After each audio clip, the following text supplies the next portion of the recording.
puso ng kalikasan, natatangi ang prutas ng mangosteen. Ito ay nagtataglay ng antioxidant compounds na alpha, beta at gamma mangosteen. Ang MX3 capsule ay isang food supplement na gawa sa natural na mangosteen. Ito ay tested and proven to help avoid knee joint pain discomfort para iwas-iwas sa sakit with long-term supplementation through capsules daily. MX3 capsule. Tunay, natural at orihinal. Mahalagang paalala, ang MX3 capsule ay hindi gamot at hindi dapat gamiting panggamot sa anumang uri ng sakit.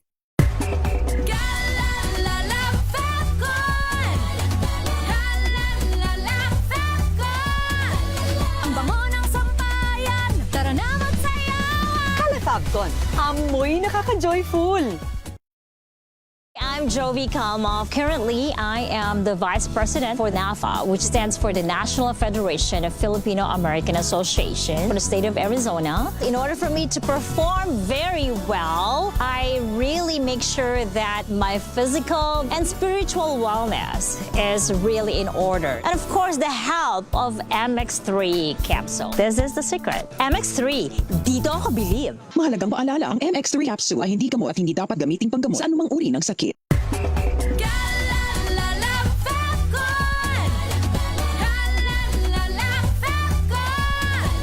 Ang bango ng sampayan, tara na magsayawan. Kalafabton, amoy nakaka-joyful.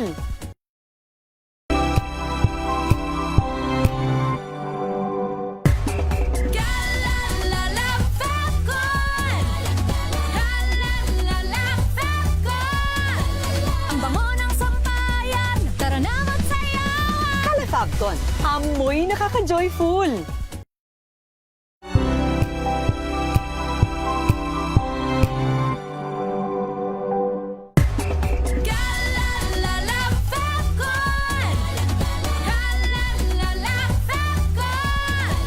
Ang bango ng sampayan, tara na magsayawan. Kalafabton, amoy nakaka-joyful.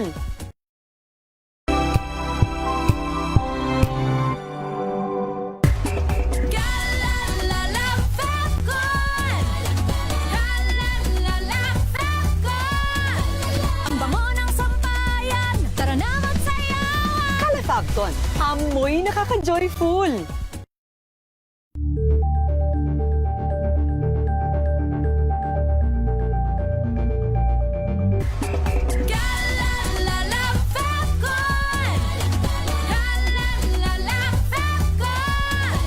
Ang bango ng sampayan, tara na magsayawan. Kalafabton, amoy nakaka-joyful.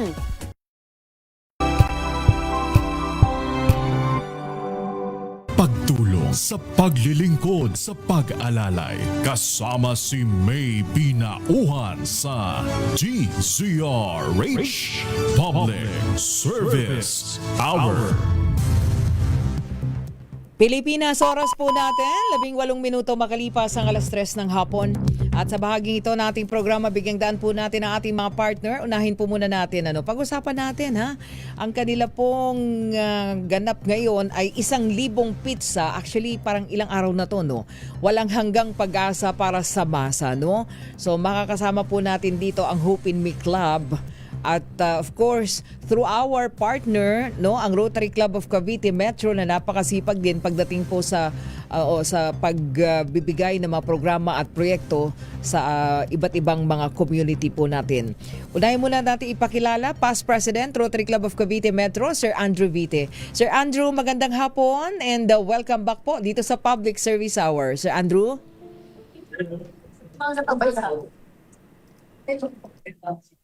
Sir Andrew, mukhang hindi ka namin marinig. Okay. Sir Andrew. Magandang hapon at maulang hapon sa lahat, no? Lalo-lalo na sa ating mga televiewers sa Mamay, no? Kumusta na po kayo?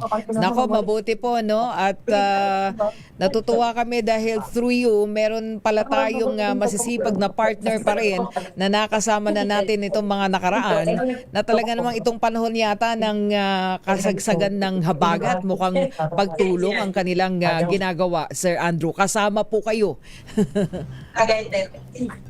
Oo, magandang kwento yan, Ma'am May, no? Napakagandang kwento nung kung paano kami nagkaroon ng collaboration. Opo. Mamaya i-elaborate yan ni Doc Tina. Ayan, okay, pakilala na natin. Ako, medyo maingay yung kanilang background. Sandali lang.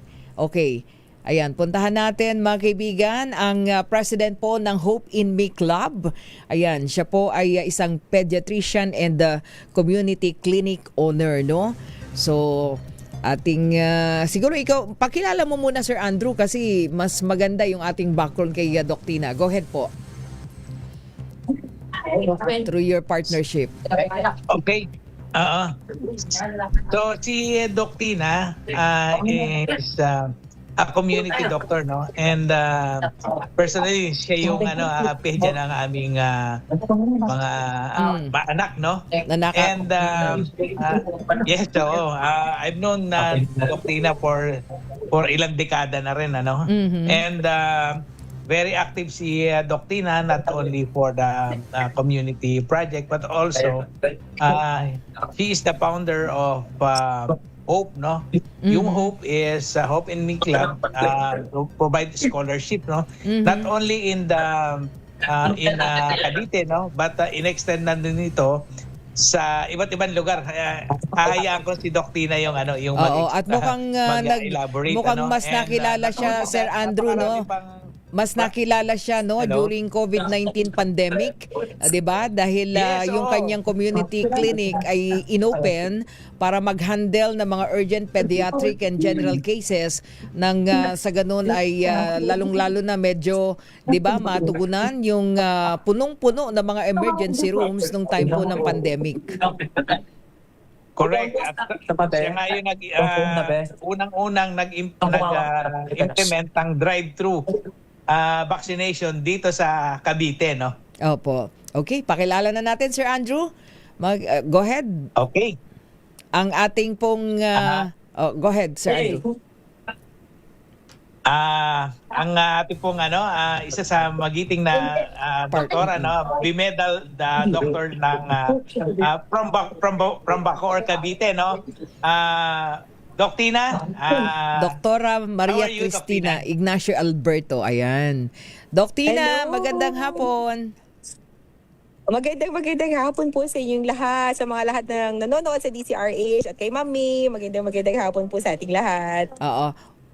Doc, welcome back. Mukhang matagal-tagal tayong hindi nagkasama pero eto, ang galing nung inyo pong sinimulan ngayon pong panahon na ito. That time, panahon ng pandemic pero this time naman, panahon ng habagat.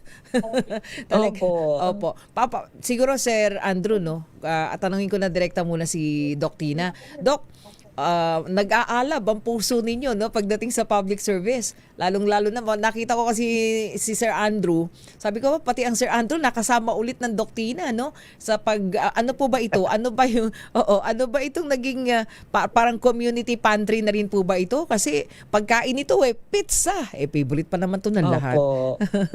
Kung naaalala niyo po nung panahon ng pandemic, bukod po dun sa pagbibigay ng serbisyong medikal, we adopted almost 200 families para po maitawid sila sa gutom. So we give po 500 pesos worth of groceries for 2 years every month for 200 families. Right now po, we're running a community kitchen. It's called Kitchen of Hope. So we are feeding at least 300 to 400 children a day. Wow. Tapos ngayon nga pong panahon ng tag-ulan at tagbaha sa Bacoor po kasi kilala kami sa baha. Nag-decide po kami na mag-rescue po at magbigay po ng relief mission sa mga komunidad po na tinamaan po ng baha. Lalo na po dun sa mga mangingisda natin na communities kung saan hindi makapunta sa laot sa sobrang lakas po ng ulan. No? So kung walang papunta sa laot, wala din po kakainin. So minabuti po namin mag-provide po. So for 1 week, every day po we've been providing meals po to hundreds to thousands of families po. At salamat po sa mga donors, sa mga volunteers po na talagang kahit po bumabagyo pumupunta po sa kitchen para po tumulong na mag-prepare ng pagkain. Kayo po mismo ang nagpe-prepare ng pizza kasi parang yung bang target na 1,000 pizza ay na ba natin? Na-fulfill na ba yan? Na-fulfill na po kahapon yung 1,000. Wow. So 10,000 po ito. So ang ginawa po namin para po mabilis po siya na ma-produce, nag-open po yung iba naming mga partners mula sa PTA churches like Aglipay churches, Christian churches, Catholic churches, ng sarili-sarili po nila na mga Hope Kitchen sa mga lugar nila. Para papadala po namin yung raw materials doon. Sila na po yung maghahanda para po sa kanilang komunidad. So nag-multiply na po, nanganak po yung mga Kitchen of Hope dahil po sa calamity na ito. Wow, ang galing. O nga, nakita ko po si Sir Andrew. Sir Andrew, mukhang nakasama ka ni Doc Tina nitong mga nakaraang araw. Tama ba yun? Mukhang pati din yung grupo mo or ikaw lang from RC Cavite Metro? Actually, dalawa kami ni Mrs., no? Yung si May, no? Oo, si May. Oo, member si din Mamay. siya ng Rotary Club of Cavite Metro. Cavite Metro, And, opo. Actually, ito yung pinaka-start nung feeding program na ginawa ni Doc Tina, no? Last Sunday, nagsimula lang ito sa 4 na letra, no? Tarana. Hindi. 6 pala, no? Tarana. So, Tarana. halaga pala nung Tarana, no? And nung nabasa ko nga doon sa aming group chat, nangangailangan si Doc Tina ng driver, no? So, I volunteer myself kasi wala naman akong ginagawa that time. And then, yung misis ko naman, siya yung nagmaneho dun sa sasakyan namin. So, yun.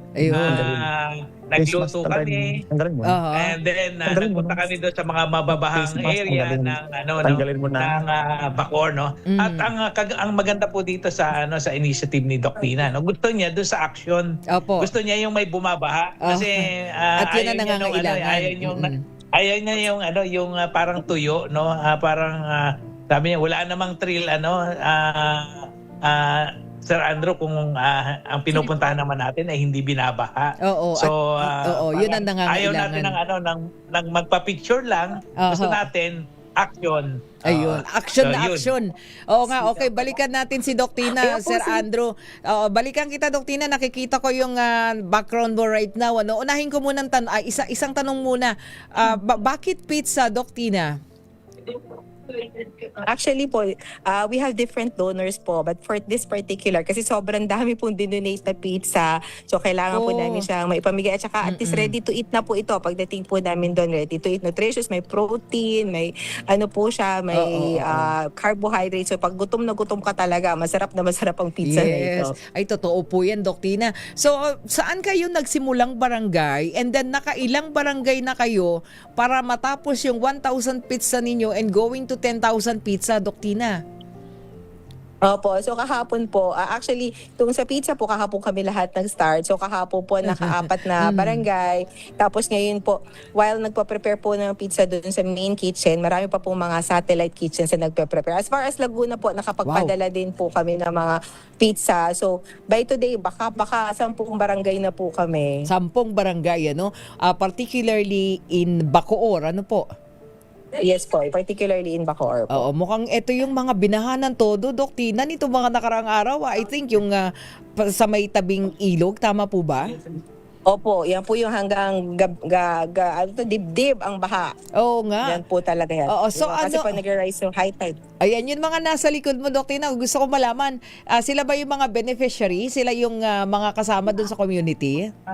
Opo, tapos yan po yung mga poging-pogi, mga taga. Ito po sila, nandito kami ngayon sa tabing dagat po, malapit sa dagat ng Bacoor. So ito po yung mga volunteers namin, mula po sa Aglipay Church, sa Malipay Elementary School PT, tapos po mga Hope Scholars. So sila po, magkain naman kayo. Ayan.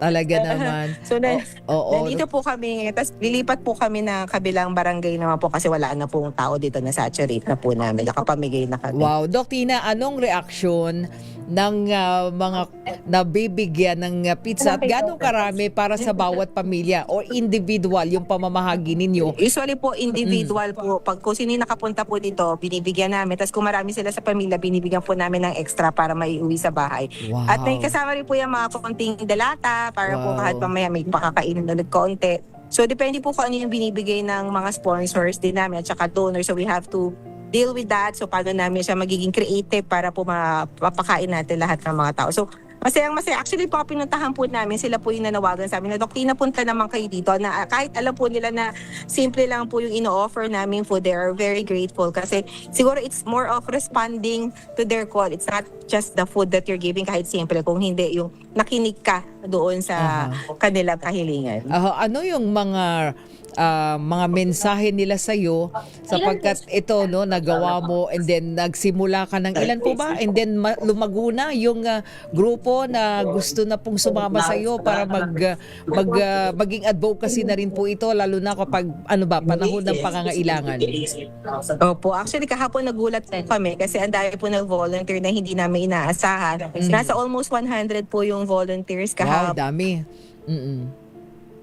Yung araw din po, napakadami pong volunteers. Siguro nasa, kung all over po, pati po yung mga nasa satellite kitchen, nasa 100 to 150 volunteers. So, tunay nga po sa panahon ng kalamidad at yung pangangailangan, mas nakikita mo yung mga tunay na kaibigan at tunay na may puso sa paglilingkod po. Oho. Kasi sabi mo nga po, Doc Tina, nagsimula ka sa 1,000 pizza, walang hanggang pag-asa para sa basa. Ano po itong mensahe na ito?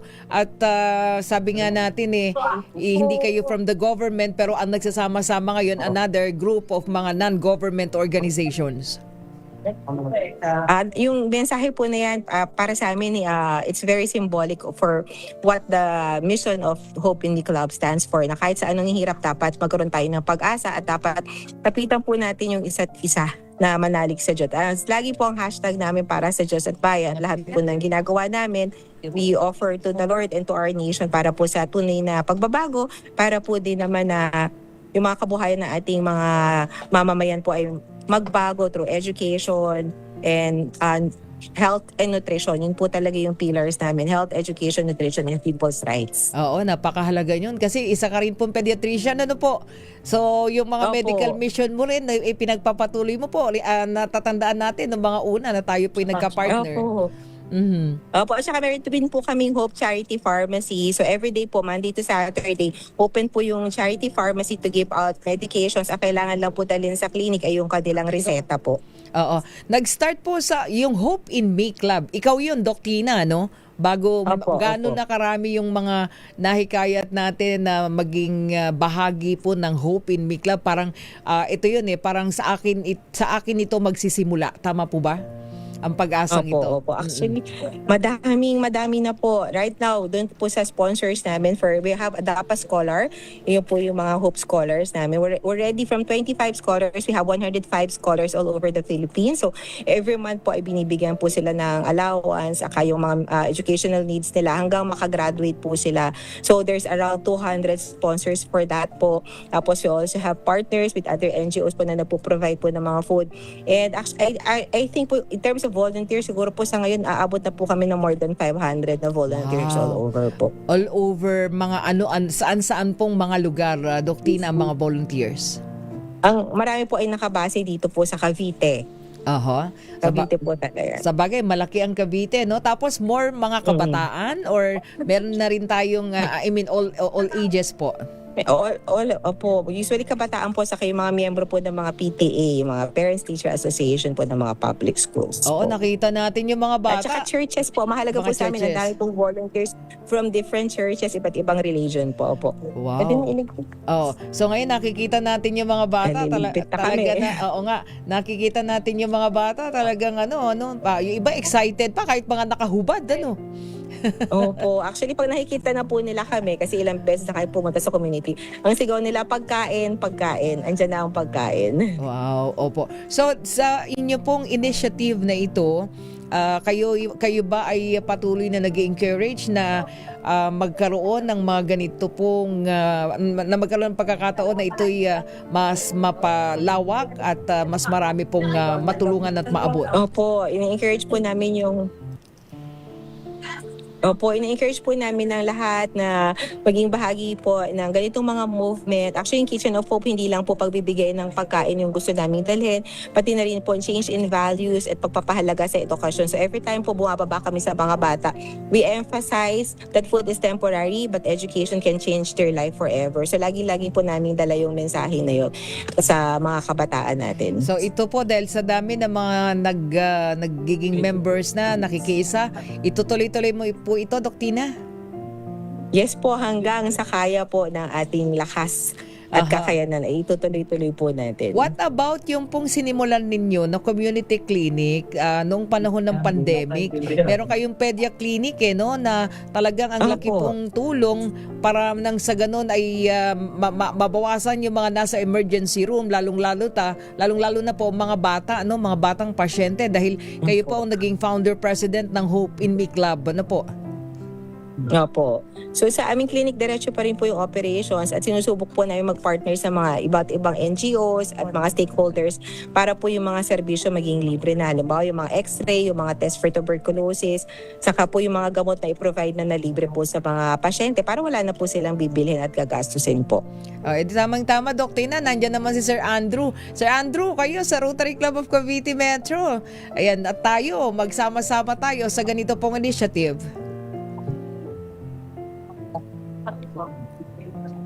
Oo, Doc. Sir Andrew, wala kang ano. Ayan po, go ahead po. Wala kang audio. Sir Andrew? Nire-recruit nga namin si Doc Tina, Ma'am May. Opo. Kaya lang Busy. matagal mapauo kasi napaka-busy rin talaga si si Doc Tina, no. And eto pong 1,000 pizza na to pala, no. Mai-add ko lang Ito yung naging anak, no. Ang pinaka nito, ang pinaka nanay at tatay nito ay yung sopas at saka Sopas. Aral lang mabuti, ha? Oo, sopas, no.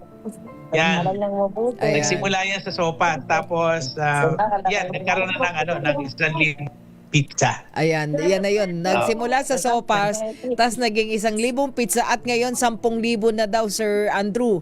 Ang Wow! oo. Tama ba? Dok Tina, tama Oo. po, no? So, 10,000, tuloy-tuloy. Opo, tuloy-tuloy po hanggang maubos. Okay. So, ito po ay hanggang Multiply. Ayun, Sir Andrew. So, marami. So, doon sa mga gustong makiisa, paano gagawin nila, Dok Tina? Paano po? Everyday po, mula po ngayon ay everyday na pong bukas po yung Kitchen of Hope, 8 a.m. to 8 p.m. So lahat po ng gusto mag-volunteer po ay welcome kayo. Lahat po ng klaseng donation ay tinatanggap namin. Kahit po yung mga ingredients, mga sabong pangkamay, alcohol, plastic bags, kailangan po namin yan, utensils po para po sa mga ating mga kababayan. So, at yung panahon nyo, hindi naman po kailangan pera lang o material na bagay ang bigyan. Pinakamahalaga po sa amin yung panahon at puso nyo po para po sa serbisyo. Oo. Mukhang may encourage nyo dyan, Dok Tina, lalong-lalo na yung mga kabataan. Ano po? Mukhang sila yung mag-mobilize para na dyan. Opo. Sila po talaga yung very active. Sila yung mga Gen Z, napaka-active po sa pagtulong. Opo, lalo na ngayon, di ba, Dok Tina, sa iyong paglilibot, dami ding mga bata yata may sakit eh. Ikaw bilang pediatrician, Opo. syempre, unang-una, alam ko, patuloy, sabi mo nga kanina, yung mga vaccination. Opo, dire-diretso po. Nakibahagi rin po kami sa DOH, yung MRCA, Measles Rubella Sia. So habang nagluluto kanina, nagbabakuna rin ako ng Measles Rubella para po sa mga batang 6 months to 59 months old. So double tasking. Oo nga, kasi nandun ka na rin lang naman, di po ba, Dok Tina? At ang ang karamihan ng napapakain ay mga bata din, ano? Yun ang kanilang paborito, pizza. Opo. Diba? Yun din po. Galing. Ano po yung mga narinig niyo for the past days na sinasabi ng mga bata na ipaparating sa inyo? Of course, syempre ang saya-saya nila. Ano po yung mga mumunting mensahe nila na syempre sa inyo lahat naman kapag tumutulong nakakataba ng puso para sa mga katulad po ninyo? Ako siguro ngayong araw nito yung mga kabataan na nakatambay dito, ang sabi nila, sige Doc Tina, mag-aaral na po kaming mabuti mula ngayon dahil sa sinabi mo. Siguro yun na po yung pinakamahalaga sa akin, yung magbalik-aral, lalo na po yung mga kabataan. Kasi hirap na hirap sa buhay, hindi na po nag-aaral. Kaya ang focus po din namin yung mga mahihirap na school. May mga feeding programs po kami na daily sa mahihirap na school to make them stay in school po. Oo, at yung scholarship po ninyo, paano po ang support para doon, Dok Tina? Yung scholarship po, ay yung mga sponsors po ay nagbibigay ng 1,500. Mobile po kami kasi Dex Community na Oo. 500 pesos per month po plus mga educational supplies. Saan tayo, sir, susunod? Naglalakad lang kayo, Doc? Ano? Naglalakad lang? Ang anong Opo. susunod na barangay? Opo, kasi pupunta po kami. Yung susunod po na, sa susunod na barangay? Kay kayo, yung susunod na barangay. Opo, opo, sa Looban. Sige Wow. po. Na Kasi, ngayon po ay ano po, nasaang naghihintay sa nasaang kada barangay kayo ngayon, Doc? Anong barangay po yan ngayon? Ano po to?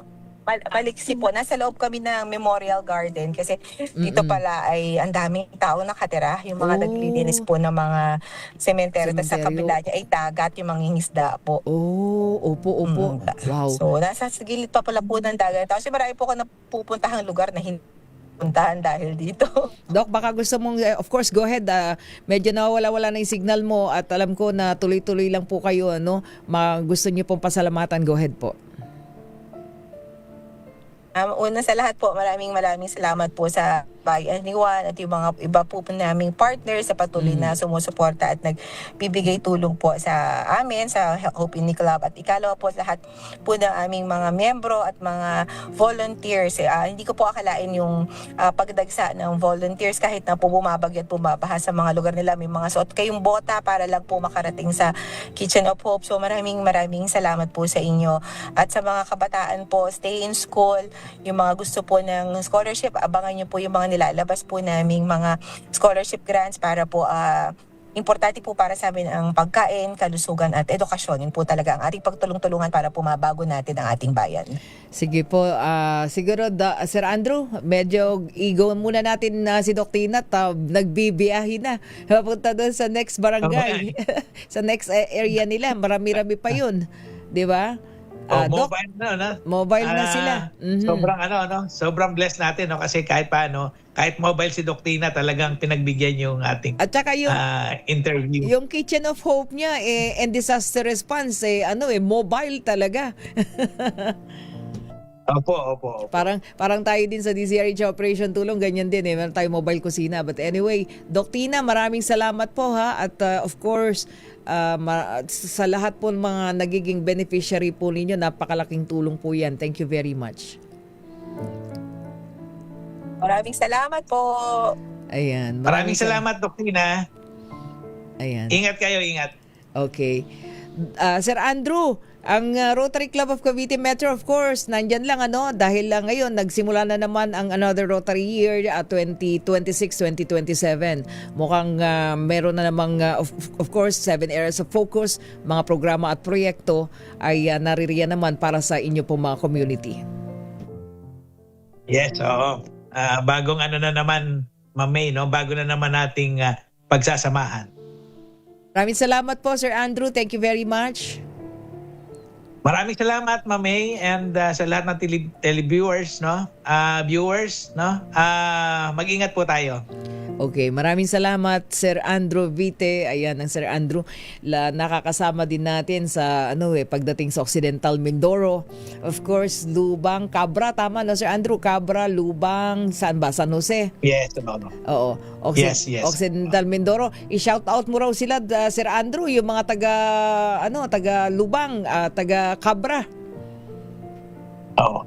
Shout out sa mga kababayan ko diyan sa Lubang at sa Cabra Island malayo man kami pero tumutulong pa rin tayo sa mga nangangailangan dito sa Cavite soon babalikan namin ang Lubang at lalo na yung Cabra kung saan diyan ako lumaki at magkita-kita tayo soon. Kumusta sila ngayon? Mag-ingat po tayo. Kumusta sila Sir Andrew ngayong bagyo? Kumusta po? Kumusta ang kalalagayan ng ating mga kababayan? Actually sa ngayon ma'am isolated kasi yung Cabra Island sila almost I think more than 1 week na hindi siya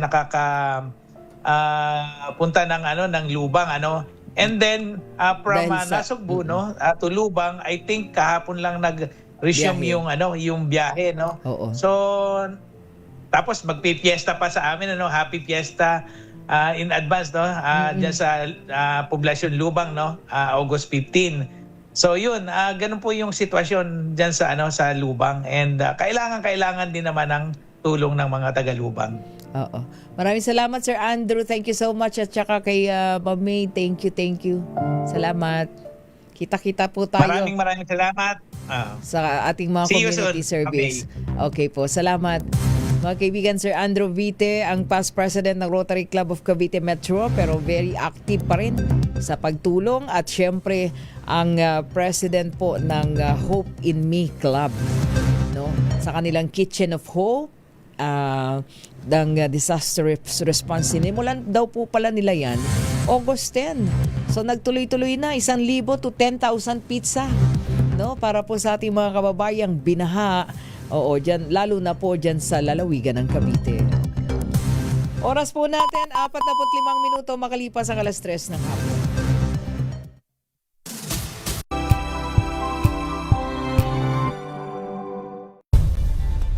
Nagsimula sa pangarap hanggang sa maabot ang tagumpay. Iba't ibang kwento, iba't ibang mukha ng atletang Pilipino. Mas pinatindi, mas pinalakas, at mas pinaaksyon sa Match Point tuwing Sabado, 12:30 ng tanghali sa DZRH TV.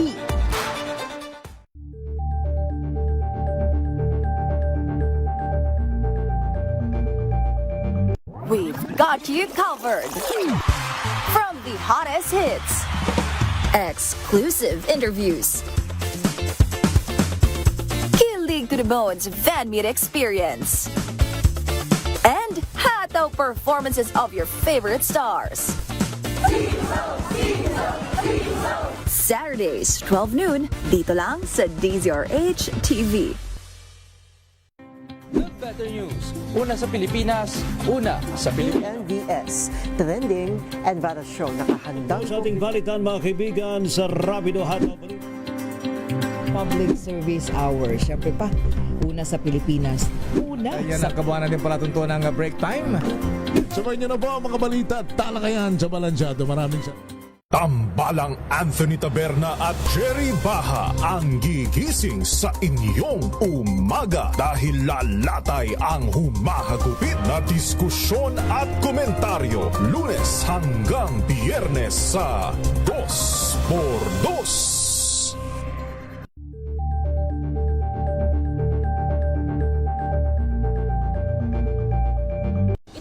Ng naitalang 17 individual na ang kanilang naaresto. Metro Manila Development Authority o MMDA ang No Contact Apprehension Policy o NCAP sa Metro Manila. Sa ilang mga dokumento ay peke. Hindi rin legal ang employment na ipinangako sa kanila. Sa mata ng batas, mananagot ang sangkot at may sala. Dahil sa bawat paglabag, may karampatang parusa. Alamin ang mga pananagutan sa likod ng mga bawal. Dito sa Hoy! Bawal yan, tuwing Sabado, 11:30 ng umaga. Dito lang sa DZRH TV.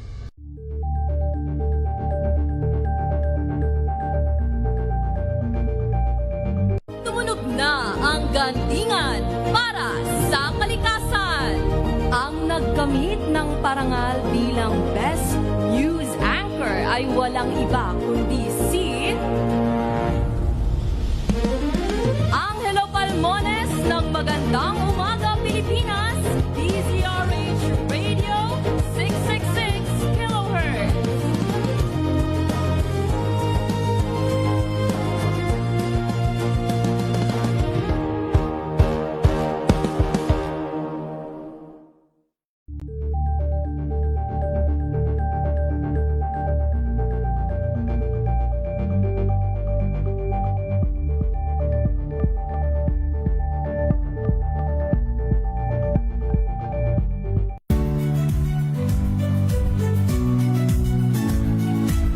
Magandang araw mga kaibigan. Ito po ang inyong balerina ng bayan, si Lisa Makuhay Lizalde, na nag-aanyaya sa inyong samahan kami at ang aming mga espesyal na panauhin para sa kalahating oras ng masayang kwentuhan sa aming programang Art to Art, kung saan ang usapang sining at kultura ay para sa lahat. Huwag kaliligtaan, tuwing linggo, 3:30 ng hapon, dito lamang sa DZRH Radio, DZRH TV, at via online streaming.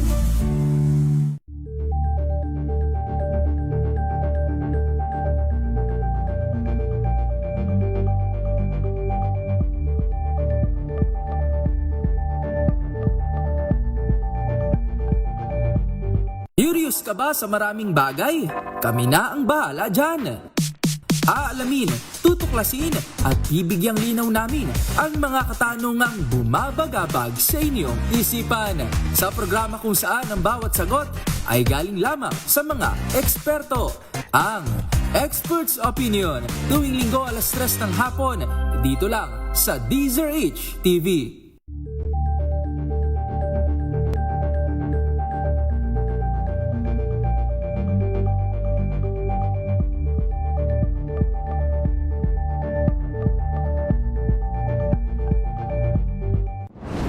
Kung good vibes ang hanap mo, dito ka na sa sigurado!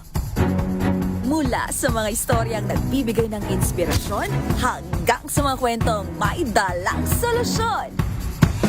Mga balitang pampagaan, pakiramdam at pampaganda ng araw. Hindi lang basta good news, kundi the better news. Mula Lunes hanggang Biyernes, 1:00 ng tanghali sa DZRH TV.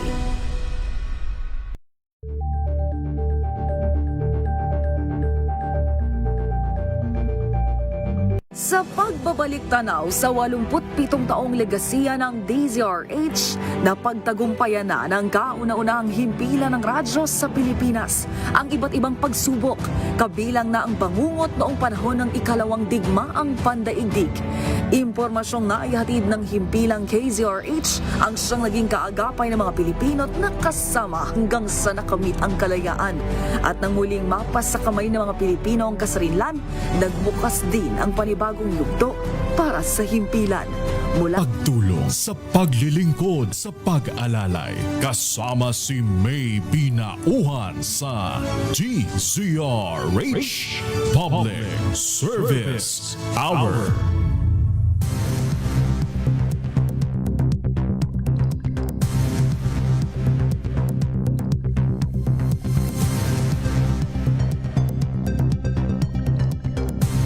Pilipinas, oras po natin.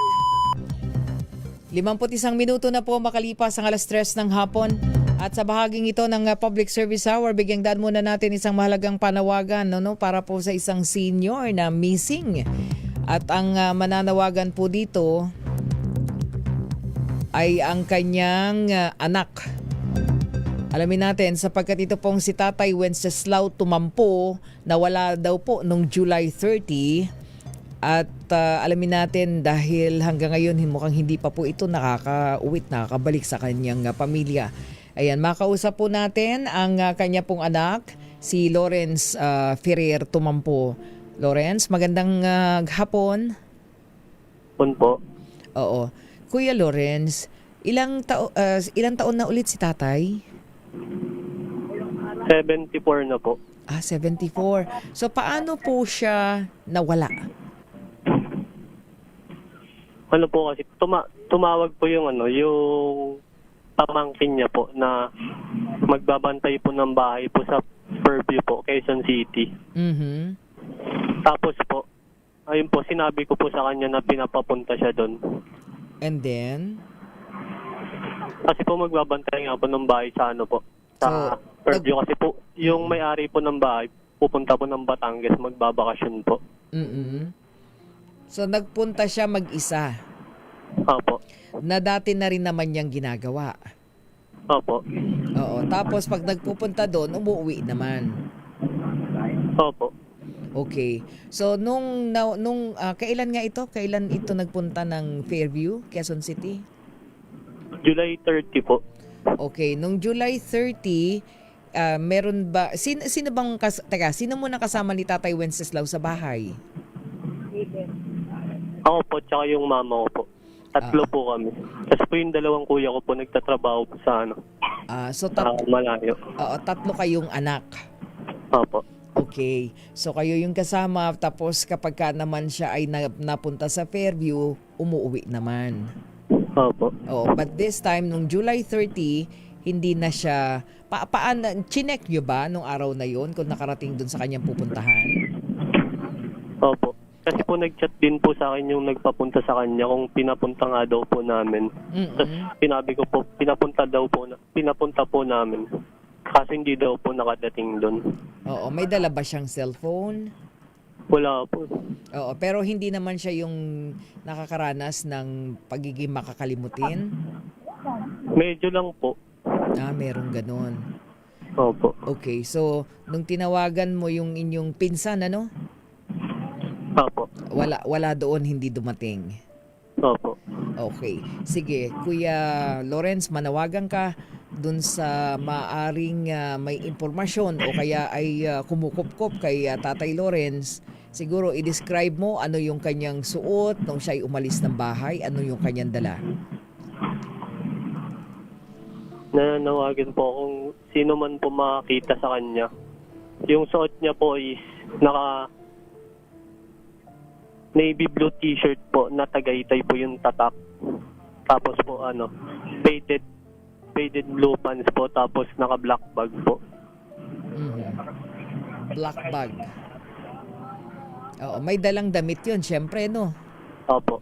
Oo, pero meron din bang kailangang gamot na iniinom araw-araw? Wala naman po. Wala naman. Okay. Sige, at doon sa mga maaring may impormasyon o kubukop-kop, saan nila pwedeng ipagbigay alam?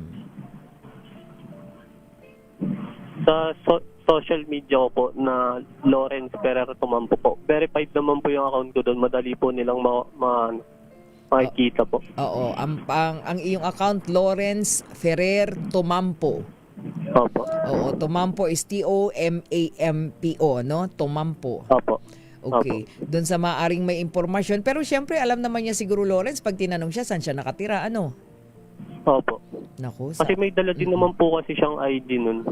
Oo, na senior citizen na ID po. Senior citizen. Pero July 30, ngayon ay August, 13, ano? Opo. So, 2 weeks na. Oo, 2 weeks na. Anong sabi ni nanay? Ni mama mo? Ngayon nga po naghahanap po kami dito sa SM Purview po. Ngayon po pauwi kami. Oo nga, baka may mga katulong na CCTV. Nagtanong na ba kayo? Opo. Oo. Yung sa mga, wala po. Walang sighting. Walang sighting mula sa inyo, wala. Opo. Oo, dun sa inyo, kasi saan ba kayo nakatira? Sa Bacoor po, Cavite. Okay, so anong exact na address? Baka maaring baka nasa vicinity lang ng Cavite, Lawrence. Anong address ninyo? Bacoor, Cavite po. Barangay Simbanali. Barangay Simbanali. Okay, ipagbigay alam. Anong cellphone number? Go ahead, Lawrence. Yung cellphone number ko po, 0994-099-8041. Okay, 0994-099-8041. Ayan po si Kuya Lawrence Ferrer Tumampo para sa kanyang tatay. Okay, harinaway makabalik na si tatay sa inyo, no? Si Tatay Wenceslao, ha? Ulitin na lang natin yung panawagan. Maraming salamat, Kuya Lawrence. Thank you din po. Ayan, si Kuya Lawrence Ferrer Tumampo, doon po sa may impormasyon naman, kahit ilibigay nyo po at ipagbigay alam ninyo doon sa pinakamalapit na police station at para ma-coordinate po, no, si Tatay Wenceslao. Ayan, mga kaibigan, yung ating panawagan ngayong hapong ito, daming mga senior citizen nawawala. Sandali lang, puntahan muna natin ang Malabon. Alamin natin, may situational report si RH23 Edwin Duque. Kuyang Edwin. Miss May, naging matagumpay itong sinagawa ng Malabon City General Dormitory. Ito isang blood donation drive sa mismong tanggapan dito sa Malabon. Ay kay Chief Superintendent Lucky Junicio, ang City Jail Warden. Naging katuwang nila dito May ang Philippine Blood Center sa timog sunod-sunod na blood donation drive sa Luzon, Malabon sa City Jail. Marami manong buhay ang maaaring masakit ngayon dahil itong pinakahuling pagkuha ng dugo ay merong pumasa, 52 pag-agad yung dugo mula sa mga tauhan nito. Nag-isa rin ang naturang makabuluhang gawain ang mga personnel mula naman sa iba't ibang jail facilities sa Metro Manila at Bureau of Fire Protection. Nalampasan na rin itong naturang aktibidad ang bilang ng mga nakaalat nag-blood bag sa nakarang blood donation drive na sumasalamin sa patuloy na pagtutulungan at volunteerism ng mga kawani sa pamahalaan, katulong na rito ang organisasyon, mga programang naglalayong makatulong at makapagligtas ng buhay. nung nakaraan taon mismo, naging partner natin ito itong BJP Malabon at inaasahan sa sunod. Ay oo, marami through our Execom chairman si Ka Federico Manarilin. Of course, nagpapasalamat tayo sa Team BJMP dahil marami tayong mga donors, mismo ang kanilang hepe ay nakasama na talagang every year nagpa-partner tayo sa DZRH Operation Tulong. At ito na yung kampanya natin ngayon. Kailangan yung mga gusto mag-donate ng dugo at pwede tayo makapag-grade dito sa Baguio ng Cabanaba para makatulong tayo doon sa mga nangailangan. Sa panahon ngayon mismo, napakahirap, napakabahal ng dugo. Kung ikaw ay walang pambili, yun ay mahirap sa meron tayo dyan sa Cabanaba, Kuyang Edwin, sa pamagitan mo. Sa ngayon, Miss May, patuloy yung pamugsog-mugsog pag-ulan, pero wala namang magbaha dahil hindi naman kalakasan. Balita ko, nakamonitor sa atin si Mayor Jenny Sandoval, Di ba? Nakamonitor si Mayora. Hi, Mayor! Magandang hapon. Mukhang naglilibot. TV Miss May. Yan ay nag-iisang nakamonitor dyan, yung istasyon ng DZRH. Kaya lahat ng mga balita, lalo na sa mga disaster, ay nakantabay rin sila para dagdag din sa mga impormasyon na nagaganap sa ating dito sa mga pangyayari, lalo na yung mga patuloy na...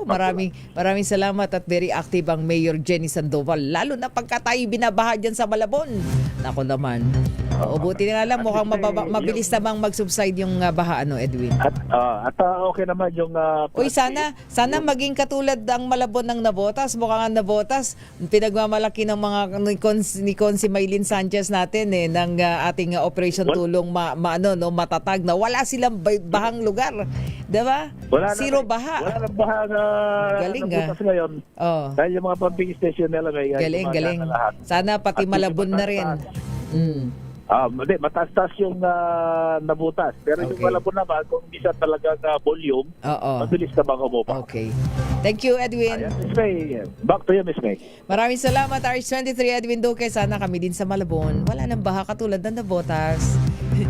Ang yabang ng Consi Maylin Sanchez namin, yung Operation Tulong Matatag Ma'am, wala na kaming baha sa Nabotas.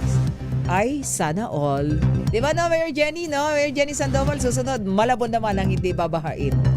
Mga kaibigan, wala na tayong oras. Pansamantala sa pangalan po ng buong person ng DZRH News Center, DZRH Operation Tulong. Maraming salamat Isa Gabriel, of course si Jeric Barreto. RHTV, thank you. Ako naman may binauhan para sa DZRH, una sa Pilipinas, una sa Pilipino. Susunod na po Mayor Lacaydeo Macalmat Misaya Petro Corpus sa programang DZRH Break Time. This time check is... Wow, ang saya. Isang barangay na labada, puro mancha pa. Goodbye, pahinga. Mommy, isang laba lang yan sa Pride Bar Blue. May powerful stain-away enzymes na malupit sa dunit mansya.